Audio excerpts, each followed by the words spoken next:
Atensyon mga Filipino senior citizens, dalawang importanteng bagay makukuha nyo na ngayong Lunes, Mayo 12. Dapat alam nyo ito. Lahat makikinabang, matutuwa kayo dito. Pag-uusapan natin sa video na ito. Hold up.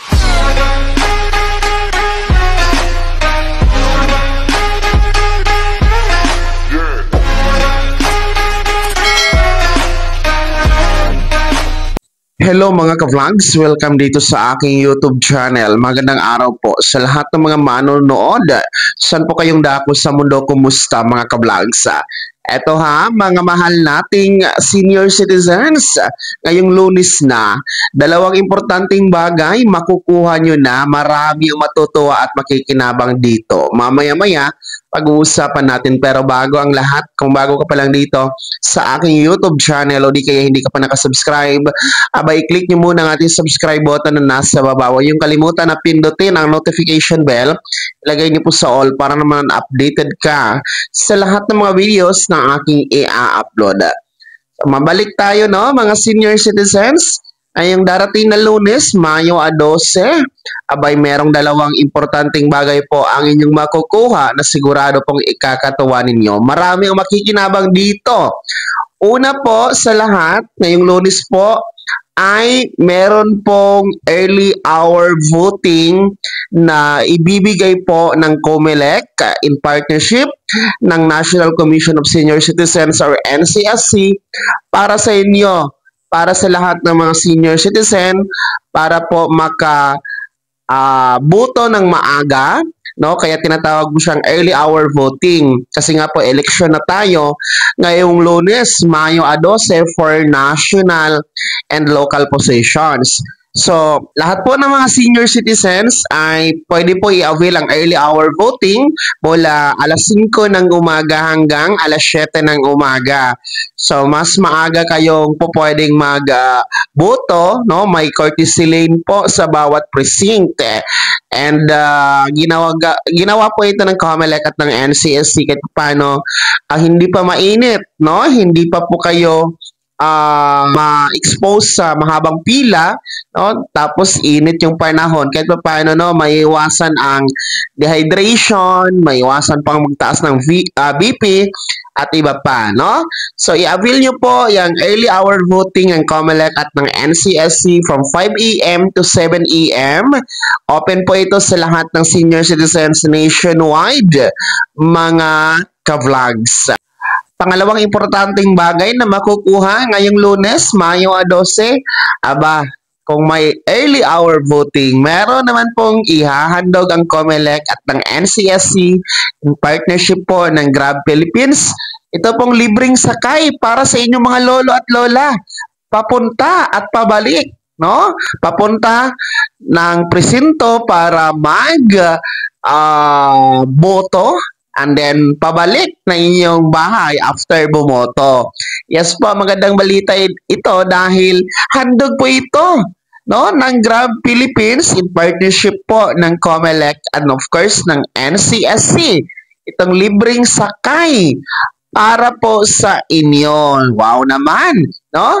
And take note, ang libreng sakay na ito ay may oras din po na sinusundan. Doon sa early hour voting na sinasabi ko kanina, 5 AM to 8 AM naman po itong libreng sakay na pwede ninyo i-avail ngayong Lunes, Mayo 12. Ayon po yan sa Grab Philippines na spokesperson na si Atty. Bonifacio, no? And para po maka-avail dito sa libreng sakay ng Grab Philippines, ang gagawin niyo po ay magpa-register po kayo sa app ni Grab Philippines. Kung wala pa kayong app ni Grab Philippines, i-download nyo na sa inyong cellphone, no? Gamit ang inyong Play Store, no? And then mag-register po kayo para ma-avail nyo po ang Ride to Vote ni Grab Philippines, no?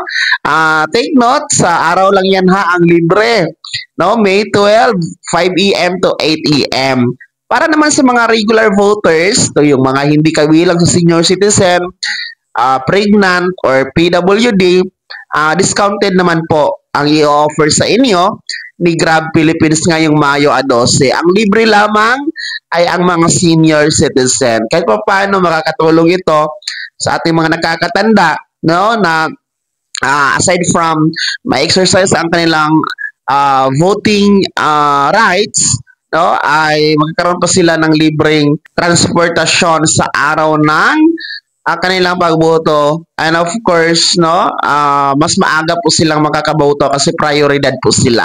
So ayun po ang dalawang importanteng bagay ha mga lola at lola na magaganap po mangyayari ngayong darating na Lunes, Mayo 12. Uulitin ko, una po ay magkakaroon kayo ng early hour voting. Mauna kayo sa pagboto mula alas 5 ng umaga hanggang alas 7 ng umaga sa inyong bawat presento. And pangalawa, libreng sakay, handog ng Grab Philippines at ng Comelec at ng NCSC from 5 a.m. to 8 a.m. para sa inyo mga mahal nating senior citizen.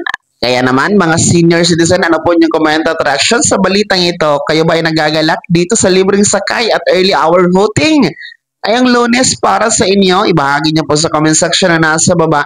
Pakilakip ng buong pangalan at kung taga saan kayo. Bago ako magtapos sa video na to, kung gusto niyo po sumuporta sa aking YouTube channel, maaari niyo pong i-click ang ating super thanks button na nasa baba. Sa mga gusto maging miyembro, pwede po. I-click niyo po ating join button. Maraming perks dyan mga ka-vlogs. Be my member now. Saan ay naging gabay ang video na to at paano na pag-uusapan natin ang mga mahahalagang bagay-bagay na may kinalaman sa ayuda programa at benepisyo ng mga senior citizen. Kung hindi ka pa nakasubscribe dito sa aking YouTube channel, maaari nyo nang i-click ang ating subscribe button na nasa baba. Huwag nyo kalimutan na pindutin ang notification bell. Ilagay nyo po sa all para naman updated ka sa lahat ng mga videos na aking i-upload. Maaari nyo rin i-like ang video na to at kung meron ka pa mga katanungan, maaari nyo i-komento sa comment section na nasa baba. Paki-follow na din po ang aking official Facebook page na nasa screen nyo. Muli po, ako si Daniel Timpawa na nagsasabing dito sa aking YouTube channel, Pawang Katotohanan at lahat totoo lamang nga.